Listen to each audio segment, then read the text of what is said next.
Algeria যেই কমপ্লেনটা করেছে that was backed by someone or a particular body, এটা মনে করা হচ্ছে তারা জানে এটার কোনো সমাধান পাবে না, তারা জানে এটার কোনো ফ্রুটস তাদের ঘরে আসবে না, কিন্তু তারা এটা করার চেষ্টা করছে।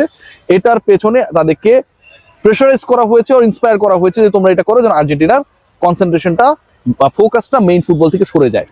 একই সাথে ডিয়েগো মারাদোনার মতো করে লিওনেল মেসিকে 94-এর মতো করে 2026-এ এমন কোনো কাণ্ড ঘটানো যায় কি না যেটার মাধ্যমে লিওনেল মেসি আলটিমেটলি বিশ্বকাপে অকার্যকর হয়ে যাবে, সেরকম একটা ষড়যন্ত্র তত্ত্ব চলছে। কারণ অস্ট্রিয়া এখন পর্যন্ত ওয়ার্ল্ড ফুটবলের সেরকম কোনো পরাশক্তি না যেই দলের বিপক্ষে আর্জেন্টিনার সমস্যার কথা। দ্বিতীয় যে পয়েন্ট, লিওনেল মেসির পারফরমেন্স, এবং সেই পারফরমেন্সটা আমার কাছে মনে হয় যে শুধু আর্জেন্টাইন সমর্থক বা ভক্ত না, যারা আর্জেন্টিনাকে সাপোর্ট করে না এবারের ওয়ার্ল্ড কাপে অন্য টিমের সাপোর্টার, তাদের জন্য একটা টেনশনের কারণ the way actually LM10 started this FIFA world cup. So এই ওয়ার্ল্ড কাপে আর্জেন্টিনা অনেকগুলো রেকর্ডের সামনে, তবে যত রেকর্ডের সামনে তার থেকে আমার কাছে মনে হয় দল হিসেবে আর্জেন্টিনা তার থেকে বেশি লিওনেল মেসি রেকর্ডের সামনে। আর এক গোল দিলেই বিশ্বকাপ ইতিহাসের সর্বকালের সবচেয়ে বেশি গোলদাতা এককভাবে তিনি হয়ে যাবেন। এবং লিওনেল মেসিকে কেন্দ্র করে যেই ধরনের চারদিকে ভাইবস তৈরি হয়েছে, কিছু বিষয় যেন লেন্সের বাইরে চলে যাচ্ছে।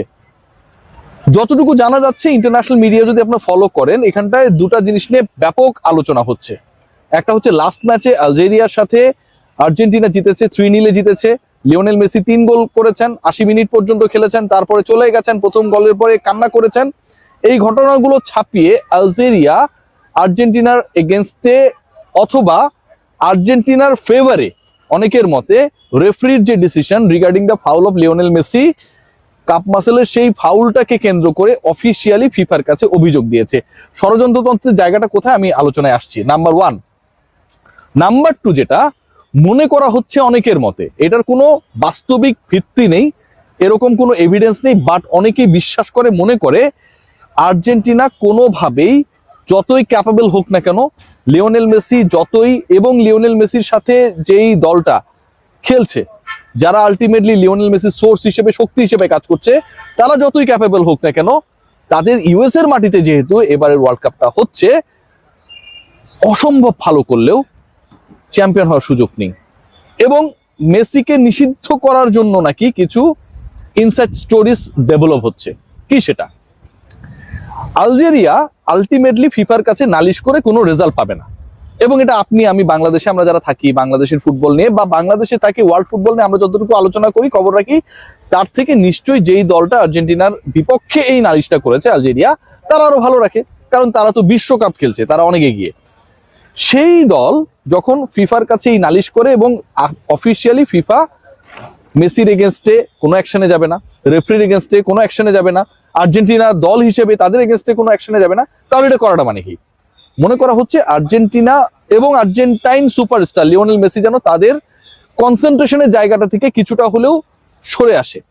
তারা যেই রিদমে রয়েছে সেই রিদম থেকে যেন কিছুটা হলেও নেগেটিভিটি নিয়ে ডিসকাশন করে, তাদের কনসেন্ট্রেশনটা যেন আসলে মূল খেলার উপর না থেকে ফোকাসটা অন্যদিকে চলে যায়।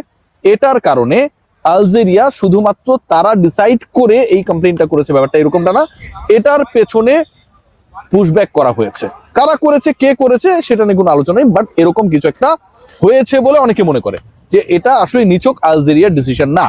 আলজেরিয়ার এই সিদ্ধান্ত, এই কমপ্লেইন, এই অফিসিয়াল যে কাজটা তারা করেছে, এটার পেছনে বড় একটা মহল রয়েছে। সেকেন্ড যে পয়েন্ট, এটা আরো ডেঞ্জারাস, এবং এই পয়েন্টটা নিয়ে সবচেয়ে বেশি আলোচনা হচ্ছে যে লিওনেল মেসিকে যেভাবেই হোক এবারের ওয়ার্ল্ড কাপে যেন তিনি চ্যাম্পিয়ন হতে না পারে, আর্জেন্টিনা যেন চ্যাম্পিয়ন হতে না পারে। একই সাথে যদি কোনো ধরনের কোনো ক্লুজ পাওয়া যায় অথবা না পাওয়া যায়, মেসিকে যেন ওয়ার্ল্ড কাপে এমন একটা সিচুয়েশনে ফেলা যায় বা যেতে পারে যেখানটায় তিনি আর্জেন্টিনার হয়ে পুরো ওয়ার্ল্ড কাপ ক্যাম্পেইনটা খেলতে পারবেন না। এখানে মেসির সাথে ডিয়েগো ম্যারাডোনাকে অ্যাড করা হয়েছে। ম্যারাডোনা তিনি যখন ডোপ টেস্টে পজিটিভ হলেন 1994 বিশ্বকাপে, তখন সেই বিশ্বকাপটা ইউএসএ তে হয়েছিল, এবং ম্যারাডোনা যখন ওই ডোপ টেস্টে পজিটিভ হবার পরে বারবার দাবি করেছিলেন যে তিনি এরকম কোনো মাদক নেন নাই বা এরকম কোনো কিছু নেন নাই, তাকে এনার্জি ড্রিঙ্কস খাইতে দেওয়া হয়েছিল, সেটা খাওয়ার পরেই তিনি পজিটিভ হয়ে গেছেন। মনে করা হয় যে এটা পুরোটাই আসলে ওই সময়ের স্বাগতিক যেই দেশ তাদের পরিকল্পনা। তাদের পরিকল্পনা কেন এটা মনে করা হচ্ছে? কারণ ম্যারাডোনার সাথে ওই সময়টায় একটা দারুণ সখ্য ছিল, যেই সোশ্যালিস্ট ব্লকটা ছিল, যাদের সাথে আবার ইউএস এর সম্পর্ক ভালো না, সেই ব্লকে। লিওনেল মেসির ক্ষেত্রে, আর্জেন্টিনার ক্ষেত্রেও নাকি এরকম কিছু একটা ঘটতে পারে। কি ঘটতে পারে কেউ জানে না, বাট ওই একই পরম্পরায় 94-তে ম্যারাডোনাকে সাইজ করে দিয়ে আর্জেন্টিনাকে বঞ্চিত করা, এবং 2026-কে লিওনেল মেসির কনসেন্ট্রেশন নষ্ট করা, বা অন্য কোনোভাবে তাকে যদি কোনো একটা প্রবলেমে ফেলা যায় তাহলে আর্জেন্টিনার সম্ভাবনাকে নষ্ট করা।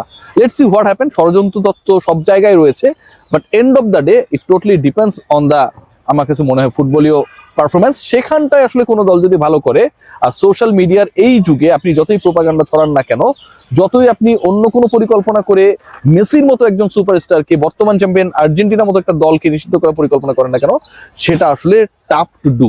সো ওভারঅল যে সিচুয়েশনটা, আলজেরিয়া যেই কমপ্লেইনটা করেছে, that was backed by someone or a particular body, এটা মনে করা হচ্ছে তারা জানে এটার কোনো সমাধান পাবে না, তারা জানে এটার কোনো ফ্রুটস তাদের ঘরে আসবে না, কিন্তু তারা এটা করার চেষ্টা করছে। এটার পেছনে তাদেরকে প্রেশারাইজ করা হয়েছে, আর ইন্সপায়ার করা হয়েছে যে তোমরা এটা করো, যেন আর্জেন্টিনার কনসেন্ট্রেশনটা বা ফোকাসটা মেইন ফুটবল থেকে সরে যায়। একই সাথে ডিয়েগো মারাদোনার মতো করে লিওনেল মেসিকে 94-এর মতো করে 2026-এ এমন কোনো কাণ্ড ঘটানো যায় কিনা যেটার মাধ্যমে লিওনেল মেসি আলটিমেটলি বিশ্বকাপে অকার্যকর হয়ে যাবে, সেরকম একটা ষড়যন্ত্র তত্ত্ব চলছে। ট্রু ফলস আমরা জানি না। Let's see what happen.